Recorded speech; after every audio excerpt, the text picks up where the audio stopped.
అదే RTV app వార్తల్ని క్షణాల్లో చదివే అవకాశం ఉంటుంది. ఒక న్యూస్ పేపర్, ఒక టెలివిజన్ ఛానల్ మీ చేతుల్లో ఎప్పుడూ ఉంటాయి.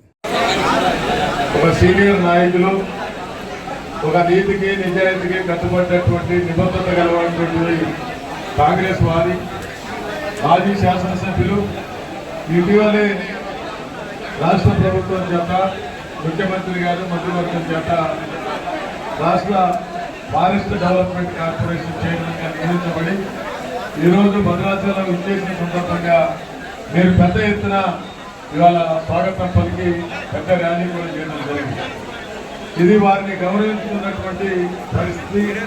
ఎందుకంటే వారికి ఇచ్చినటువంటి పదవి చిన్నదే, కార్పొరేషన్ చైర్మన్ కాదు, ఇంకా పెద్ద హోదాలో ఉండాలి. అయితే ఇది ఒక్కొక్కప్పుడు ఒక్కొక్క సమస్యలు వస్తూ ఉంటాయి. దానికి అనుగుణంగానే మనం రాజకీయాల ముందుకు పోవాల్సినటువంటి అవసరం ఉండాలి.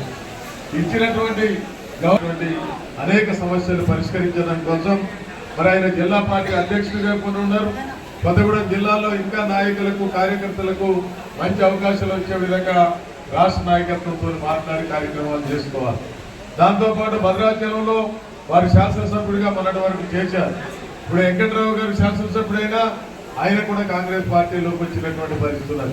వారితో కూడా కలిసి ఈ ప్రాంత అభివృద్ధికి ఎక్కువ నిధులు తీసుకొచ్చేదానికి మనకున్నటువంటి ముగ్గురు ఈరోజు వేదిక బ్రహ్మాండంగా ఉండేది, నిధులు కూడా మనకు వచ్చేది. వీరన్న గారు కూడా అందరు మంత్రులతో మాట్లాడారు. అటు పట్టి విక్రమార్క గారు, డిప్యూటీ సీఎం గారు టూర్ ప్రోగ్రాం గారు ఇష్యూ చేసిండు, పొంగిరెడ్డి గారు, తుమ్మల గారు కూడా వస్తామని చెప్పారు. కానీ రాష్ట్ర నాయకత్వం కాకుండా ఆల్ ఇండియా పార్టీ ఇచ్చినటువంటి పిలుపు మేరకు హైదరాబాద్ లో ధర్నా ఉంటే ఈడీ ఆఫీస్ దగ్గర అందరూ వెళ్లాల్సి వచ్చింది. అయినప్పటికీ మన రామదాస్ అన్నూరు, వెంకట్రావు గారు ఇద్దరు మాత్రం వీరి మీద ఉన్న అభిమానంతో తప్పకుండా వారిని గౌరవించాలని వారిద్దరూ ఆ ప్రోగ్రాంకి ఎగ్గొట్టి ప్రోగ్రాంకి వచ్చినటువంటి పరిస్థితులు. అందుకని వారికి ప్రత్యేకంగా ధన్యవాదాలు. మన గిరిజన నాయకుల్ని మనం గౌరవించుకోవాలి. కాబట్టి వారే ఉంటే చాలా సమస్యలు ఉన్నాయి. సమస్యలు కూడా మనం చెప్పి భద్రాచలానికి మొన్ననే వీరన్న గారు ఈ అందరం కలిసి ముఖ్యమంత్రి గారికి చెప్పారు. ఆ ప్రాంతానికి ఈ ప్రాంతానికి గోదావరికి ఒక కరకట్ట కావాలని దాన్ని నిర్మాణం చేయాలని ముఖ్యమంత్రి గారికి చేయడం జరిగింది. అట్లనే అనేక సమస్యలు ఇవాళ ఉన్నటువంటి దాంట్లో మీరు చూస్తా ఉన్నారు. ఇవాళ వెంకటాపురం నుంచి చెర్లకు వచ్చే రోడ్డు రావాలంటే మన ఎట్లుందంటే దమ్ము పొలంలో మనం రమచక్రాలతో పోయినటువంటి పరిస్థితులు. అక్కడ రోడ్డు అధ్వానంగా తయారైపోయింది. ఆ కాంట్రాక్టర్ పనిచేయడం వెంకట్రావు గారు ఇద్దరు మీ అందరం కూడా సహకారం చేసి తప్పకుండా త్వరలోనే ఆ రోడ్డుని మనం రిపేర్ చేయించడానికి నిధులు కూడా ఉన్నాయి. కాంట్రాక్టర్ నిర్లక్ష్యం, అధికారుల నిర్లక్ష్యం వల్ల జరుగుతూ ఉంది. దాన్ని మనం ఈ రోజు మంత్రులు వచ్చింటే వాళ్ళ సమస్యలు చెప్పించే వాళ్ళం. తప్పకుండా హైదరాబాద్ లో వారి గురించి ప్రత్యేకంగా టైం తీసుకునే కార్యక్రమం. అట్లే చాలా మిగిలిపోయినటువంటి కార్యక్రమాలు ఉన్నాయి. అవన్నీ కూడా చేయాల్సినటువంటి బాధ్యత వెంకట్రావు గారికి ఎంత ఉందో అటు వీరయ్య గారికి కూడా అంతే ఉంది. ఈ ప్రాంత ప్రజలు వారిని కూడా గౌరవించారు. గౌరవించి మరి హక్కులు చేర్చుకొని శాసనసభ్యుడిగా చేశారు. అప్పుడు అధికారంలో లేకపోవచ్చు, ప్రతిపక్షంలో ఉండొచ్చు, కొన్ని పనులు చేసి చేయాలి. అధికారంలో ఉన్నాం, శాసనసభ్యుడు మన పక్కే ఉన్నాడు. మీరు కూడా అధికారంలో ఒక కార్పొరేషన్ చైర్మన్ హోదాలో ఉన్నారు. అందుకని ఈ ప్రాంతాన్ని మనం నిర్లక్ష్యం చేయబడ్డటువంటి ప్రాంతానికి మనం పెద్ద ఎత్తున కార్యక్రమాలు తీసుకోవాలి. ఇప్పుడే కనకట్ట మిగిలిపోయింది, సుభాష్ నగర్ గారిది పనులు జరుగుతాయి శరవేగంగా. అవి కూడా పూర్తయ్యేటువంటి పరిస్థితి వస్తుంది. సెంట్రల్ లైటింగ్ కూడా కోసం మరి సరిగా జరిగే నిధులు కూడా శాంక్షన్ అవడానికి దగ్గరలో ఉన్నాయి.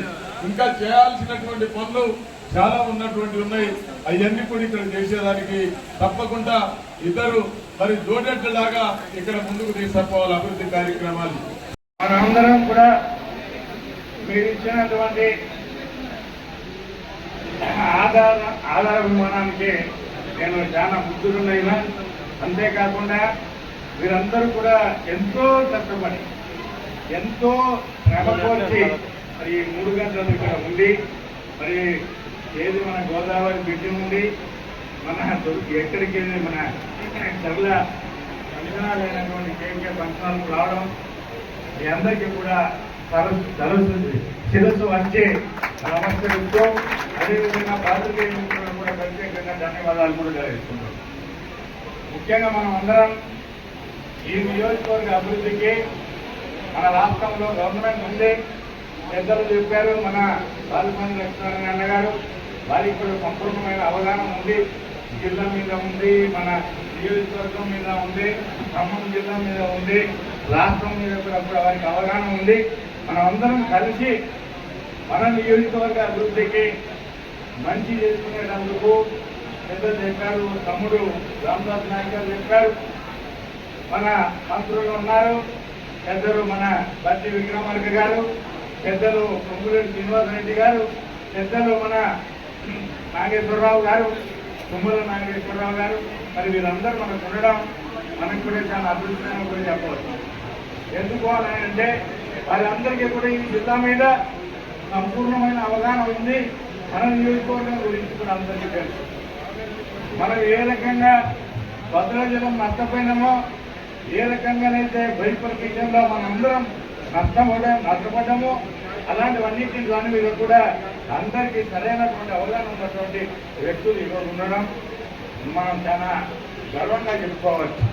అంతేకాదు ఈ రాష్ట్ర ముఖ్యమంత్రి పెద్దలు గౌరవనీయులు మన రేవంత్ రెడ్డి గారు కూడా ఈ ప్రాంతం పట్ల, ఈ ఏరియా పట్ల, ఇదంతా కూడా షెడ్యూల్డ్ ఏరియా కనుక ఈ ప్రాంతంలో ఉన్న గిరిజనులందరికీ కూడా ఇల్లు ఇవ్వాలి అనే ఉద్దేశంతో ఆ ప్రోగ్రాం ఇక్కడ నుండి ప్రారంభించడం కూడా జరిగింది అనే విషయాన్ని ఈ సందర్భంలో మీ అందరికీ చెప్పగా తప్పదు.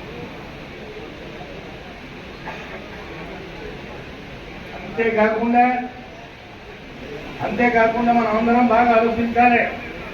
ఈ నియోజకవర్గంలో అన్ని గ్రామాలలో విద్యుత్ సమస్యలతోటి, రెవెన్యూ సమస్యలతోటి, అటు హక్కుల సమస్యలతోటి ఇబ్బంది పడుతున్నాం. వీటిని అన్నింటినీ కూడా అధిగమించేటందుకు ముందుందామని ఈ వేదిక ద్వారా మీ అందరికీ నేను సవినయంగా మనవి చేస్తున్నా. నేను కాంగ్రెస్ పార్టీ వాదిని. ఎందుకు అనంటే రాహుల్ గాంధీ కానీ, అంతకుముందు ఇందిరాగాంధీ గారు కానీ, మరి నాన్నగారైనటువంటి రాజీవ్ గాంధీ గారు కానీ, సోనియా గాంధీ గారు కానీ, దివంగత ముఖ్యమంత్రి పార్టీ రాహుల్ గాంధీ నాయకత్వం, ఇది భద్రాచలం కాంగ్రెస్ పార్టీ. సోదరులారా, మీ ధరంది కాదు, భద్రాచలం ప్రాంతం చాలా అదృష్టమైన ప్రాంతం. ఆ పోలీసులకు మనం చేస్తున్నా, ఇందిరాగాంధీ కుటుంబం వచ్చిన ప్రాంతం ఇది, ఇందిరాగాంధీ కుటుంబం వచ్చిన ప్రాంతం ఇది, ఇందిరాగాంధీ కుటుంబం ఇష్టపడే ప్రాంతం ఇది. కాబట్టి భద్రాచలం రాహుల్ గారు రాష్ట్ర ప్రభుత్వం ప్రతి సీతారామచంద్రస్వామి కళ్యాణానికి ప్రత్యేకమైన గుర్తింపు నుంచి ఇక్కడ వచ్చి తెలంగాణ పరిస్థితున్నది. కాబట్టి సోదరులారా, వీరన్నా ఒక చరిత్ర. రాజకీయాల్లో గెలుపు ఓటములు ముఖ్యం కాదు, రాజకీయాల్లో గెలుపు ఓటములు ముఖ్యం కాదు, అధికారం కూడా ముఖ్యం కాదు. 10 సంవత్సరాలు కేసీఆర్ ముఖ్యమంత్రిగా, కేసీఆర్ కుటుంబ సభ్యులు ఈ రాష్ట్రాన్ని ఒక్క చేతి మీదుగా నడిపించిన వాళ్ళు అడ్రస్ లేకుండా పోయారు. అధికారం కాదు ముఖ్యం. ఈయననే చరిత్ర, ఈయననే కాంగ్రెస్, వీరన్ననే ఇందిరాగాంధీ కుటుంబం. మునుగు నుంచి వచ్చిన కాంగ్రెస్ పార్టీ ప్రేమతో భద్రాచలం పంపితే పరిచయం కాంగ్రెస్ పార్టీ కార్యకర్తలకి మండలాల్లో పరిచయం లేనప్పటికీ, గ్రామాల్లో పరిచయం లేనప్పటికీ మాకు కూడా సీనంటుగా అందరూ అభిమానించి గుండెలో పెట్టుకుని 14 రోజుల్లో వీళ్ళని ఎమ్మెల్యే చేసిన చరిత్ర ఈ భద్రాచలానికి ఉంది. వీళ్ళకు ఉందని తెలియజేస్తా ఉన్నా. తర్వాత జరిగిన రాజకీయాల్లో గెలవచ్చు, ఓడవచ్చు అని ఇక్కడ లెక్కని కాదు. కాంగ్రెస్ పార్టీ ఇందిరమ్మ రాజ్యం నడుస్తూ ఉంది. ఆ రోజు అందరం చెప్పినాం, కాంగ్రెస్ పార్టీ అధికారం రావాలని కోరుకున్నాం. సోనియా గాంధీ గారు తుక్కుగూడ సభలో చెప్పింది అందరికీ. రాహుల్ గాంధీ గారు చెప్పారు, వరంగల్ సభలో 2 లక్షల రూపాయలు మాకు చేస్తారు. ఇవన్నింటినీ దృష్టిలో పెట్టుకునే ప్రజానికం కేసీఆర్ కుటుంబం ఈ రాష్ట్రాన్ని మోసం చేసి దగా చేసిన వైనాన్ని కూడా మనం చూసాం. లాస్ట్కి 7 లక్షల కోట్ల రూపాయల అప్పుల పాలు చేసి పోయి పవన్లో 12 దొంగ బ్రాండి అమ్మి ఆయన బిడ్డపోయి తెలియదాం పేర్లో పడింది.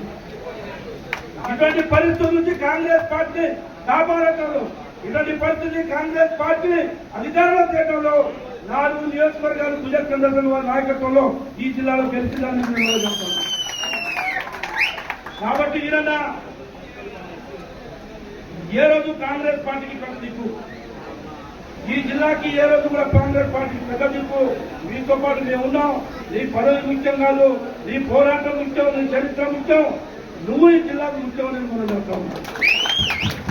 కాబట్టి అన్న చెప్పినట్టుగా, పెద్దలు బాలసాల లక్ష్మణ చెప్పినట్టుగా ఇవాళ ఎక్కడ జిల్లాలో అక్కడక్కడ ధర్నాలు చేసినట్ట, సిగ్గు శవలే టీఆర్ఎస్ వాళ్ళు ఇవాళ ధర్నాలు చేసినట్ట. ₹1,00,000 మాఫీ చేస్తానని చెప్పిన కేసీఆర్ 10 సంవత్సరాలు, అన్న 4 సంవత్సరాలు ఉన్నాడు కరెక్టే, కానీ నేను 10 సంవత్సరాలు చెప్తున్నా. 10 సంవత్సరాలు కూడా ₹1,00,000 పూర్తిగా మాఫీ చేయలేదు. అప్పుడు 10,000 అప్పుడు 20,000 వేస్తే వడ్డీ కూడా జరిగిపోయినాయి. అవి ఇవి కలిసి కేసీఆర్ గారు మనం ఆశపడితే వచ్చిన అప్పుల పాలైంది. వీటన్నిటిని చూసుకోబెట్టుకొని కాంగ్రెస్ పార్టీ రాహుల్ గాంధీ గారు 2 లక్షల రూపాయలు చేస్తారని మాట తెలంగాణ వ్యక్తుల పరిస్థితిని మనం చూసాం. మాట కట్టుబడి ముఖ్యమంత్రి గారి రేవంత్ రెడ్డి గారి నాయకత్వంలో, ఉప ముఖ్యమంత్రి భట్టి గారి నాయకత్వంలో, ఈ జిల్లా మంత్రి శ్రీనివాస్ రెడ్డి గారి నాయకత్వంలో, తుమ్మల నాయకుల గారి నాయకత్వంలో, అటు రేణుకా చౌదరి, ఇటు బలరాం నాయక్ గారు, రఘురాం రెడ్డి గారు ఇచ్చిన మాటకి కట్టుబడి ₹1,00,000 రుణమాఫీ తప్ప, ₹1,50,000 రుణమాఫీ ఒక తప్ప, చివరికి 2 లక్షల రుణమాఫీ. ఈ దేశానికి స్వతంత్రం వచ్చిన రోజు ఆగస్టు 15వ తారీఖున గోదావరి నీళ్ళని వైరా చెరువులకు వదిలి వైరా నియోజకవర్గంలో పెద్ద ఎత్తున 1,00,000 మంది తగ్గకుండా మీటింగ్ పెట్టి రాష్ట్ర వ్యాప్తంగా 2 లక్షల రుణమాఫీని వైరానికి చేసిన పరిస్థితి మనం చూసామన్నాం.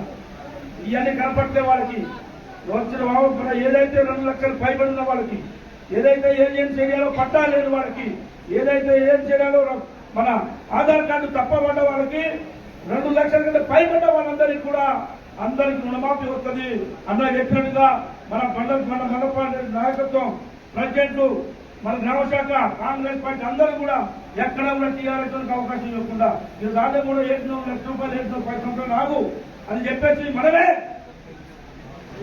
అగ్రికల్చర్ ఆఫీసర్ దగ్గర, మనమే ఏఓ దగ్గర, మన నాయకత్వమే బ్యాంకు దగ్గర, బ్యాంకు మేనేజర్ గారు. మరిన్ని వీడియోస్ కోసం ఛానల్ ని సబ్స్క్రైబ్ చేయండి, లేటెస్ట్ అప్డేట్స్ కోసం వాట్సాప్ ఛానల్ ని ఫాలో చేయండి, అండ్ లింక్ డిస్క్రిప్షన్ లో ఉంది.